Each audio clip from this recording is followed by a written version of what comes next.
पहले चल रहा था जल घटाओ, आज हो गया जल भराओ। और पहले भी नहीं देती थी हरियाणा सरकार भाव, लेकिन आज दे गई जल भराओ का घाव। जैसे हम लोग कभी कभी ना शेयर मार्केट में एक उम्मीद लगाते हैं कि शेयर इतना गिरेगा और हमारी उम्मीद से ज़्यादा गिर जाता है।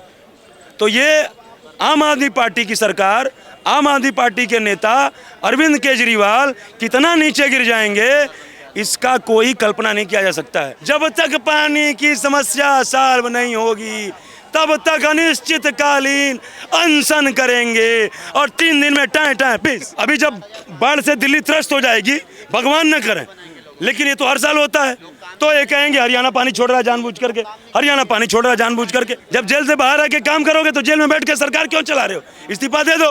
तुम तो कहते हो ना कि हम जो है कुर्सी अपने जूते की नोक पर रखते हैं। कहाँ गया तुम्हारा नोक? तुम्हारे मुंह में घुस गया या तुम्हारे कहीं और घुस गया? आज की तारीख में बताओ, युवा को नौकरी मिल रही है? अब बोलोगे पहले भी नहीं मिलती थी, पकौड़े तलो। अगर उसके अंदर एक योग्यता होगी तो खुद नौकरी पालेगा। नहीं बता पाया। हमने कहा किसी भी क्लास को बता दो, 5 से लेकर के और ग्रेजुएशन तक, नहीं बता पाया। मैंने पूछा 19 नमा पहाड़ा, नहीं बता पाया। 69 में कैद आई क्या, नहीं बता पाया। और नौकरी चाहिए यूपीएससी का। क्या क्या अवसर मिले? चाचा जी मैं MCOM हूँ, MBA हूँ, LLB भी मैंने लास्ट में जाके छोड़ दी। आज तक कोई सरकारी नौकरी का फार्म नहीं भरा। क्यों नहीं मिला आपको? मैंने कभी नौकरी चाहा ही नहीं। क्या करते हो आप अभी? मैं एज ए कंसल्टेंट काम करता हूँ बिल्डिंग मटेरियल इंडस्ट्री में, और मैं पोएट और राइटर भी हूँ। मैं 3 इंटरनेशनल मंच अटेंड कर चुका हूँ अपने दम पे, भगवान की कृपा से, मासरोती कृपा से। वाइस चांसलर के बगल में मंच बैठने का काम किया हूँ और उसके मंच पे बोलने का काम किया मैंने। ये क्या योग्यता में? ये भगवान, आप मेरी योग्यता पे सवाल उठा रहे हो? नमस्कार, आप सबका एक बार फिर से मैं बहुत स्वागत करता हूं TNN वर्ल्ड में। देखिए, दिल्ली की विडंबना ऐसी है कि अगर दिल्ली में पानी नहीं है तो भी दिल्ली की जनता त्रस्त है, और बारिश के बाद अगर दिल्ली में जल भराव है तो भी दिल्ली की जनता त्रस्त है, और आम आदमी पार्टी मस्त है। इस पर लोगों की राय मैं जानना चाहता हूं। सर, क्या लगता है, आम आदमी पार्टी जब पानी नहीं था उसकी जिम्मेदार भाजपा को ठहराती है, अब जगह जगह पानी भर रहा है, ये तो कुदरत की देन है, इसकी जिम्मेदार आम आदमी पार्टी किसको ठहराएगी? पहले चल रहा था जल घटाओ कि दिल्ली में जल का बहुत ही घटोत्तरी है। हाँ, मैंने जल नहीं है ना, लोगों को पानी पीने का नहीं मिल रहा है। तो पहले चल रहा था जल घटाओ, आज हो गया जल भराओ। और पहले भी नहीं देती थी हरियाणा सरकार भाव, लेकिन आज दे गई जल भराओ का घाव। अच्छा, ये शायरी कहाँ से निकलती है? एकदम निकल जाती है। तो आज क्या हमारे मुख्यमंत्री जी या आम आदमी पार्टी के वरिष्ठतम नेत्री अतिशी मारलेना ये कहेंगी कि ये पानी हरियाणा सरकार ने छोड़ दिया? ये पानी जो जमा हुआ है हरियाणा सरकार छोड़ दिया? आज ये बताइए, अभी ये लगभग पहली बारिश है, इससे पहले कुछ हल्की फुल्की बूंदाबांदी हुई थी। ये पहली बारिश है, और इस पहली बारिश में जगह जगह पूरा हमने आज आपको देखने को मिला होगा, पूरा जल जमा हुआ है, सड़कों पे जाम, सारी चीज़ें एकदम। तो कहने का मतलब, मैंने आप इससे पहले भी इंटरव्यू में कहा, जब पानी की समस्या को लेकर के जो लोगों को पीने की प्रॉब्लम होती थी, नहाने की प्रॉब्लम होती थी, इसके लेकर के जो मुद्दे चल रहे थे, आपके चैनल पे इंटरव्यू दिया था, तो मैंने कहा था कि यदि ये जो लीकेज की प्रॉब्लम है, जो पानी वेस्ट हो रहे हैं, जहां नाले फटे हुए हैं, पाइपलाइन कटी हुई हैं, पाइपलाइन में छेद है, उसको ही दुरुस्त कर लें तो 70% इनकी समस्या अभी सॉल्व हो जाएगी। लेकिन उसको तो दुरुस्त करेंगे नहीं। इनका तो काम है कि जो ये काम नहीं कर पाए, जहां इनकी प्रॉब्लम हो, इनका काम ही है कि भाई भाजपा की गलती है, मोदी जी नहीं करने दे रहे हैं, कि ये हरियाणा सरकार पानी नहीं दे रही है।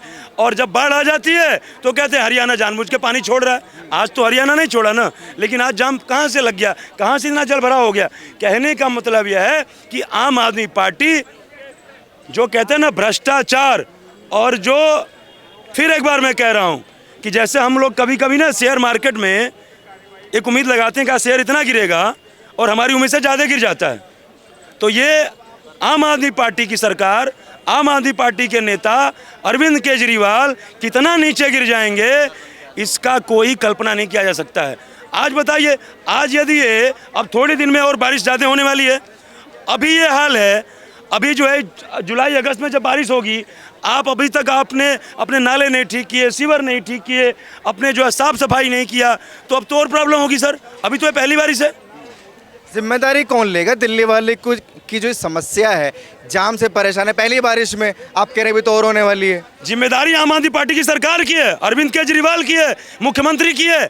आप बताइए, अभी इससे पहले जब चुनाव था तो कोई भी सवाल कुछ भी हो, हम विपक्ष में सरकार से पूछना मेरा अधिकार है, तब तो सरकार से पूछना अधिकार है। तो आज सरकार में कौन है? आम आदमी पार्टी की सरकार है, तो उसका दायित्व है, उसका दायित्व है कि जो है वो जल जमाव की समस्या को क्यों नहीं दूर कर पा रही है। और आप बताइए, जब तक पानी की समस्या सॉल्व नहीं होगी तब तक अनिश्चितकालीन अनशन करेंगे। और 3 दिन में टाए टाए पीस चली गई, आईसीयू में बन रही थी अन्ना हजारे हैं। अब कहाँ अनशन गया तुम्हारा? अरे भाई, तबीयत खराब होगी तो जाएंगी ना, अनशन जारी है। क्यों कहते हो कि हमारे खून का एक एक कतरा कतरा देश की जनता के लिए है? क्यों कहते हो कि हम मौत से नहीं डरते? भगत सिंह के फॉलोअर क्यों अपने आप को बोलते हो?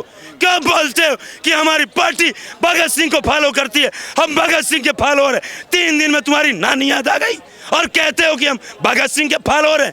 इसे ही कहते हैं धूर्त, इसे ही कहते हैं ढकोसला, और इसे ही कहते हैं कि देश के सम्मानित लोगों का, शहीदों का अपमान।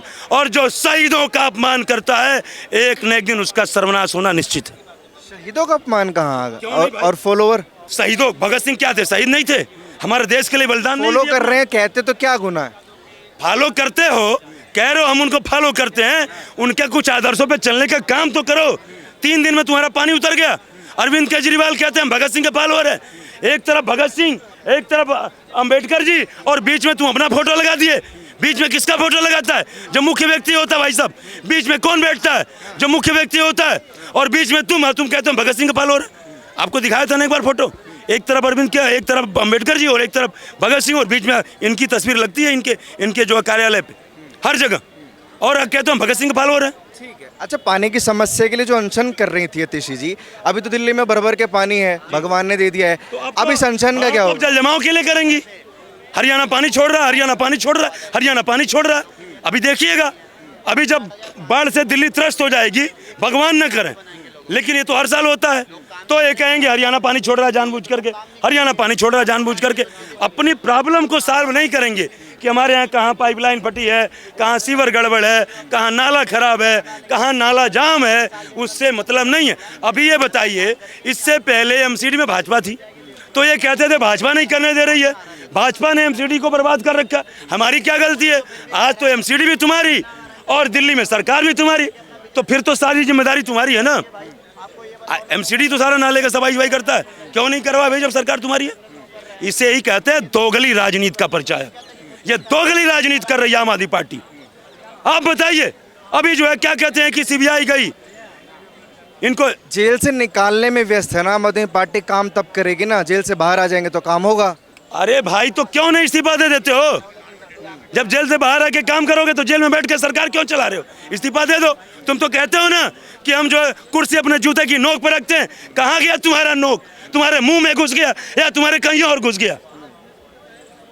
इस्तीफा चाहिए तब काम होगा भाई, या तो काम करो या तो इस्तीफा दे दो। क्यों नहीं दे रहे हो? इस्तीफा नहीं दे सकते, विपक्ष वैसे ही खतरे में है। राहुल गांधी का माइक म्यूट कर दिया जाता है, विपक्ष की तो आवाज दबाई जा रही है भाजपा के सरकार में। सर, विपक्ष खतरे में नहीं है, विपक्ष का राजनीतिक अस्तित्व खतरे में है। जब विपक्ष दोगली स्टेटमेंट देगा, कभी कुछ देगा, कभी कुछ देगा, कभी कुछ देगा, तो कहीं ना कहीं ये जनता भी जाग चुकी है ना। वो बात अलग, अभी आप कहेंगे मैंडेट पिछली बार की था भाजपा का कम आया, वो भी जरूरी था एक मैसेज देने के लिए। कौन सा? यही जो इस बार सीटें कम आई। लेकिन ये जो माइक बंद, जो माइक जो बंद किया गया जो है, आरोप लग रहा था कि मोदी सरकार या भाजपा सरकार ईवीएम में घोटाला करके जीतती आ रही है, इस बार भी ईवीएम में घोटाला करके जीती। लेकिन जब आप विपक्ष ने कह दिया जीते हम, मोदी हारे, तो जनता ने मैसेज दे दिया ना कि ईवीएम में घोटाला करके नहीं जीत रहे थे। नहीं, माइक जो बंद किया गया उसको लेकर क्या सही हुआ? देखिए, ऐसा है, आवाज दबाना हुआ ना। इस पे टिप्पणी करने का मेरा कोई अधिकार नहीं है। स्पीकर का जो पद होता है वो बहुत ही एक संसद का सबसे बड़ा पद होता है। स्पीकर जो है उसको संसद को मर्यादित ढंग से चलाने का काम करता है। अब वो एक्चुअल में संसद में तो देखिए, हम लोग तो अब बाहर की खबरें सुनते हैं ना, लोकसभा की टीवी अलग होती है, वो रिलीज करते हैं, समझ रहे मेरी बात को भाई, जब वो उसको उसमें रखते हैं। ये रिस्पॉन्सिबिलिटी स्पीकर की है। हाँ, एक सेकंड आप, क्या नाम है और सर एक आप? सेकंड खत्म कर रहा हूँ। और दूसरी बात, आवाज उठाना गलत बात नहीं है, लेकिन यदि आप प्रश्न उठा रहे हैं तो प्रश्न का जवाब भी सुनिए। यही विपक्ष जो है मणिपुर चिल्लाता रहा, मणिपुर का जवाब देने के लिए जब अमित शाह और तमाम सीनियर मंत्री उठे तो ये लोग वॉकआउट कर दिए। आप बताइए, मणिपुर कोई इंडिविजुअल दुश्मनी तो है नहीं, कम्युनल घटना है, एक समूह दूसरे समूह से लड़ रहा है। अब जब एक समूह दूसरे से समूह लड़ रहा है तो उसमें एक मुख्यमंत्री और एक प्रधानमंत्री अकेला क्या कर सकता है? आज तक बताइए कोई एक बयान विपक्ष ने दिया हो कि मोदी जी मणिपुर को शांत कराने के लिए आगे आइए, हम सभी विपक्ष के सभी नेता आपके साथ हैं। कोई एक बयान दिया इन्होंने? देना चाहिए कि नहीं देना चाहिए? बताइए। जब देश के एक राज्य में ये हालत हो गई है तो देश में अमन चैन शांति के लिए ये बयान विपक्ष को देना चाहिए नहीं देना चाहिए? हौसला बढ़ाना चाहिए नहीं बढ़ाना चाहिए कि खाली सवाल पूछना चाहिए? दो तरीके का दायित्व होता है ना एक देश के नागरिक का, पहला व्यक्तिगत, दूसरा सामाजिक। तो व्यक्तिगत दायित्व में बच्चे की पढ़ाई लिखाई। विपक्ष सिक्योर होगा तब कुछ समर्थन करेगा ना, विपक्ष खुद खतरे में है। विपक्ष खुद खतरे में है, वो तो अपनी गलती से है ना। लेकिन देखिए यहाँ पे वो कैसे से मतलब खतरे में है, उसका राजनीतिक अस्तित्व खतरे में है। मैं बस इतना बोला, विपक्ष को नहीं बोल रहा हूँ। विपक्ष हमेशा था, हमेशा रहेगा। मैं विपक्ष की राजनीतिक अस्तित्व की बात कर रहा हूँ। दूसरी बात मैं ये कह रहा हूँ कि यदि आप अभी आ करके इंडिया गठबंधन के सारे दल यदि ये कह दें कि मोदी जी, चलिए आप तीसरी बार प्रधानमंत्री बन गए, इससे पहले शांत नहीं हुआ, मोदी जी आप मणिपुर को शांत कराने के लिए आगे आइए, हम सभी इंडिया गठबंधन के घटक दल आपके साथ हैं, चलिए मणिपुर बैठ करके शांति से दोनों जो भी पक्ष हैं, जो समूह में जो हो रहा है, बैठ करके उनसे बात करके इस मुद्दे को सॉल्व किया जाए। ये होना नहीं चाहिए जब एक देश का राज्य चल रहा है तो। लेकिन ये तो राजनीति करने के लिए तूने बस सहमति जता रहे हैं। क्या लग रहा है सर, सही बोल रहे हैं? मुझे नहीं पता कि आपका क्या टॉपिक चल रहा है। टॉपिक एक तो दिल्ली में जलभराव है, उसकी जिम्मेदारी पर टॉपिक था, लेकिन फिलहाल टॉपिक ये है कि राहुल गांधी का जो माइक बंद किया गया उसको लेकर सवाल है। क्या लगता है विपक्ष की आवाज़ दबाई जा रही है? तो हमेशा से दबाई जा रही है, पिछले 10 साल से दबाई जा रही है। पिछले 10 सालों से दबी रही है ना विपक्ष की आवाज़। भाई विपक्ष को ख़त्म ही कर दिया। और ये भाई साहब अभी जो कह रहे थे सज्जन कि सारे विपक्षी दल जाकर मोदी जी से कहें कि चलो मोदी जी मणिपुर करते हैं, तो वो बयान क्यों दें? ये काम किसका है? सरकार का काम है ना, न्याय को चलाना, प्रजा को चलाना, सरसी चलाना। तो ये विपक्ष का काम तो नहीं है ना। विपक्ष का काम होता है सरकार का विरोध करना। लेकिन अगर सरकार, ये सबसे पहला दायित्व तो सरकार का है ना। अगर किसी भी राज्य में कोई प्रॉब्लम है, किसी भी तरह से कोई अशांति फैली हुई है, तो किसका काम किसका है? सरकार का, जो पावर में है। आज हम विपक्ष से क्यों पूछते हैं इसका सवाल? कर राहुल गांधी कौन है? प्राइम मिनिस्टर थोड़ा ना है कोई। वो सवाल तो प्राइम मिनिस्टर से पूछा जाएगा ना, कि विपक्ष के नेता से पूछा जाएगा। पर इस देश में उल्टी प्रथा चल रही है, सवाल विपक्ष से पूछा जाता है हमेशा। मीडिया भी उलट चल रहा है कि सवाल विपक्ष से पूछता है। वो जाके पूछो ना। सब उलट चल रहा है, मीडिया भी उलट चल रही है और सिस्टम भी उलट चल रहा है। अब आपको ये बताइए कि लगता क्यों है कि 10 सालों से आवाज़ दबाई जा रही है? भारत जोड़ो यात्रा कर लेते हैं आवाज़ दबाने के बाद भी, तो यात्रा करना कोई गुनाह थोड़ा ना है। गठबंधन कर लेते हैं, रैलियां करते हैं, तो आवाज़ दबाने का मतलब मीनिंग क्या है? सर आप काफ़ी सीनियर हैं, आप ये बताइए ना कि गठबंधन करना कि गुनाह है क्या? गठबंधन करना गुनाह है कोई? मैं कब कह रहा हूँ गुनाह है? ये लोकतंत्र है। और आपको अगर लगता है, मुझे पुख्ता चीज़ें बताइए क्योंकि आप सीनियर हैं काफ़ी। जितने भी लोग, जो नेता अगर आज भाजपा को ज्वाइन कर लेते हैं वो साफ हो जाते हैं। वो कौन सी वॉशिंग मशीन है? वो क्या है? ये मतलब कि आरोप हैं, मुद्दे हैं, ये मुझे समझ नहीं आ रहा। मैं तो एक कॉमन आदमी हूँ। कॉमन आदमी को क्या चाहिए? बिजली चाहिए, पानी चाहिए, सड़क चाहिए, स्वास्थ्य चाहिए, शिक्षा चाहिए, ये चाहिए। वो आपको मिल रहा है नहीं मिल रहा? हमें क्या मिल रहा है? हम तो खुद अरेंज कर रहे हैं ना। कहाँ से? आप बताओ ना कैसे अरेंज कर रहे हैं? आज की तारीख में बताओ, युवा को नौकरी मिल रही है? अब बोलोगे पहले भी नहीं मिलती थी। पकौड़े तलो हैं। अगर उसके अंदर एक योग्यता होगी तो खुद नौकरी पालेगा। किसी में योग्यता नहीं है। नीट का जो पेपर लीक हुआ उसमें क्या योग्यता आई वो बताओ। पेपर लीक हुआ वो नहीं बोल रहे। कैसे लीक हुआ? बता रहे हैं जिस युवा के बारे में बोल रहे हैं कि हम लोगों ने काम नहीं किया। क्या काम नहीं, किया नहीं, आपने हम तो सर? नौकरी करते हैं, जॉब करते हैं सर प्राइवेट में सरकारी नौकरी। और हम पैदा होते ही सोच ले कि हमको एक सरकारी सरकारी नौकरी गवर्नमेंट की जॉब कितनी मिल मिल रही जाए, है? टिकट लग जाए, हमको सरकारी की टिकट लग जाए, हम बीए कर लिए, बस तुरंत हमको मिल जाए, अटैची मिल जाए, हम ऑफिस जा रहे हैं, वहाँ बैठ कर, और वहाँ पे गवर्नमेंट वालों का हाल क्या है वो सबको पता है कि कैसे कैसे वहाँ लोग वर्क करते हैं। आज 2014 के बाद से सारे सरकारी वो जो भी गवर्नमेंट एम्प्लॉइज़ हैं उन्होंने अच्छी तरह काम करना शुरू किया है 2014 के बाद। उससे पहले सारे काम गलत होते थे, उल्टा सीधे होते थे। हम अगर कोटेशन देते थे, हमारा सप्लाई अगर ऑर्डर आता था, वहाँ भी हमसे मांगा था ये गिफ्ट दो, वो गिफ्ट दो। अब वो गिफ्ट नहीं चलता, अब नहीं मांगा जाता, हिम्मत नहीं किसी के अंदर मांग ले। अब वहाँ पे एक तो विपक्ष की आवाज़ दबाई जग गई, नौकरियां खत्म कर दी भाजपा ने, और क्या? हम आपको सिर्फ एक साफ साफ बात बताएंगे। 70 साल 72 साल का एक बुजुर्ग आदमी जिसने पूरे भारत की रिस्पॉन्सिबिलिटी ले रखी है और अच्छी तरह निभा रहा है। यहाँ लोग एक घर की रिस्पॉन्सिबिलिटी नहीं निभा पाते, तलाक हो जाते हैं, लड़ाई झगड़ा होता है, मारपीट होती है, घर नहीं संभाल पाते और पूरे भारत को चला रहा है। अब एक बात, अगर आप जो गया हो बाहर उससे किसी से पूछ लीजिए जो अब इस समय फॉरेन गया हो, वो जाएगा तो वो रिस्पेक्ट पाता है, पता लगता है ये इंडिया से आया तो बहुत रिस्पेक्ट दिया जाता है। अब आज से 2014 से पहले जो जाता था वहाँ गाली दिया जाता था, शाहरुख खान का पैंट उतार दिया गया था, पता है आपको। और ये 100 और सुन लीजिए, नौकरियां हैं जो कह रहे थे युवाओं की, आप युवा हैं। भाई हम लोग नौकरी वाले नहीं हैं, हो, हम लोग नौकरी वाले, एयरपोर्ट में रहने वाले हम लोग। अच्छा, और नहीं हो, भगवान ने हाथ में हुनर दिया है, चाय बना लो, पकौड़े बना लो, जो कुछ करना है सो 2014 करो। से पहले कितने लोगों ने भारत की नागरिकता छोड़ी और 2014 के बाद कितनों ने छोड़ी, कांग्रेसी इसके के ऊपर समय में कितने लगाइए। लड़के को कितने पैदा होते ही गवर्नमेंट जॉब मिल जाता था। 2014 से पहले कितने लोगों को जो पैदा होते ही गवर्नमेंट जॉब में आ गए। पैदा होने तो कितने? किसी को नहीं मिली, आपको मिल गई थी पैदा। तो सर पहले नौकरी था, अब भारत छोड़ा कितने लोगों ने, युवा खुद कह रहे हैं हमें कमी नहीं है जॉब्स की। सरकारी नौकरी में एडमिट हुआ कोई नौकरी नहीं थी। 2005 से कितना एडमिट हुआ सरकारी नौकरी का? 2014 से पहले कौन हुआ था? कितने हुआ आप बताओ, बोल रहे हैं ना। मानसिकता साफ है, हर साल अपनी मिलती है, सोच हर साल पॉजिटिव मिलती है। है तो आदमी को अपनी सोच पॉजिटिव है तो आदमी धक्का नहीं खाएगा। अगर पकौड़े बना रहा हो, चोरी नहीं कर रहा, गलत नहीं कर रहा काम। अगर वो चाय सरकारी जॉब्स पे डिपेंड नहीं होना चाहिए, इनके हिसाब से रोजगार वो है। आप रोजगार कीजिए, जैसे उठा रहे थे कि नौकरियां खत्म भाजपा ने की हैं, आप बड़ी तारीफ कर रहे हैं भाजपा की। सर मैं वही कहा ना, 1 मिनट, जातिगत जनगणना के आधार पर आरक्षण मांगना मतलब डिग्री के आधार पर नौकरी मांगना, आर्थिक आधार पर आरक्षण मांगना मतलब कुशलता व वास्तविक प्रतिभा के आधार पर नौकरी मांगना। चाचा जी 1 मिनट, और जवाब तो लेते चाहिए, अब आपने छेड़ा है सवाल तो जवाब ले। आजकल जातिगत जनगणना के आधार पर नौकरी मांगने वाला ही है, आरक्षण मांगने वाला ही है। मेरा ये कहना था कि बीए कर लिए, एमए कर लिए तो नौकरी बीए एमए वाली चाहिए, भले ही हमको हाई स्कूल का सवाल का जवाब देना ना आता हो। अभी मैं आपको बता रहा हूँ, 2-3 दिन पहले एक इंटरव्यू चल रहा था, एक लड़का बोला मैं बेरोजगार हूँ, मेरी नौकरी जो है उत्तर प्रदेश के मंत्री की वजह से चली गई, आज मैं आउट ऑफ जो है एज हो गया हूँ। मैंने बोला तुम्हारा फेवरेट सब, बोला मैं क्या करते हो, 10 बार में बताया, बोला यूपीएससी की तैयारी कर रहा था। मैंने बोला तुम्हारा फेवरेट सब्जेक्ट कौन सा है, नहीं बता पाया। हमने कहा किसी भी क्लास का बता दो, 5 से लेकर के और ग्रेजुएशन तक, नहीं बता पाया। मैंने पूछा 19 नवा पहाड़ा, नहीं बता पाया। 69 में कैद आई क्या, नहीं बता पाया। और नौकरी चाहिए यूपीएससी का, उसे एसडीएम बनना है बस। तो आपको वीडियो दिखा दूंगा सर। एक सवाल है मेरा आपसे बस, कि अगर भाजपा के कार्यकाल में इतना कुछ हुआ, आवाज दबाई गई, नौकरियां छीन ली, महंगाई होगी, फिर तीसरी बार भी भाजपा को लोगों ने क्यों चुन लिया? ये तो मैं कुछ के बारे में कुछ नहीं कह सकता, पब्लिक की मर्जी, जिसको चाहे ले आए, जिसको चाहे ना ले आए, उसमें क्या फर्क पड़ता है सर। मतलब आपके अलावा बाकी लोग खुश हैं, इसका मतलब? मैं भी खुश हूँ, मेरे को क्या प्रॉब्लम है यार, वाई शुड आई, ये ना कि मैं तो बिजली अपने ऑन से मैनेज करनी पड़ रही है, महंगाई है, आपके बच्चों के लिए नौकरियां नहीं है। आप क्या करते हैं वैसे सर? मैं क्या करता हूँ, मेरा ट्रैवल का बिजनेस है।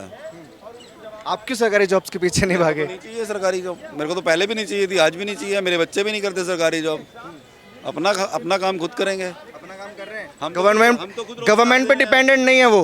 फिर क्या आप समस्या क्या है, मतलब बाकी लोगों की समस्या ये है? जो विचार है ये थोड़ा आपको इसको बढ़ावा देना चाहिए। आज आप ये कहते कि लोगों के ऊपर डिपेंड होने की वजह, तुम खुद डिपेंडेंट बनो, तुम लोगों को नौकरी देने का काम करो। रोजगार का मतलब चाचा सिर्फ सरकारी नौकरी नहीं होता है, रोजगार का मतलब होता है पैसा कमाने का अवसर, और जो ये अवसर देता है वो रोजगार दे रहा है।